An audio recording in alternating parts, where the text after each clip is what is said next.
हलचल भरे स्टोरफ्रंट के बीच एक शराबी सफेद कुत्ते की आंखें अटूट कांच के पीछे एक खरगोश के खिलौने पर टिक जाती हैं, जो इच्छा से भरपूर है।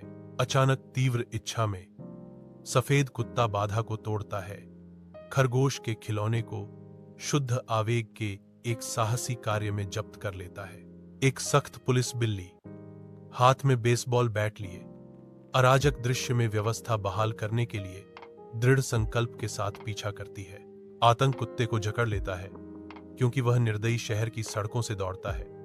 एक पुलिस बिल्ली पीछा करने में निर्दयी, थका हुआ और पराजित कुत्ता एक पेड़ के पास गिर जाता है। उसका बटुआ अब खाली है। खरगोश के खिलौने की छवि उसके दिमाग में कौंध जाती है, जो टूटे हुए सपनों और खोई हुई मासूमियत की एक कठोर याद दिलाती है।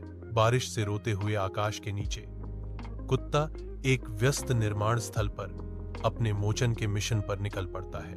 वह बिना डरे हर काम को अटूट ध्यान से करता है, इमारतों की धुलाई से लेकर एयर कंडीशनर की मरम्मत तक। सूत्रधार उसकी कड़ी मेहनत रंग लाती है और वह धीरे धीरे पैसे जमा करता है,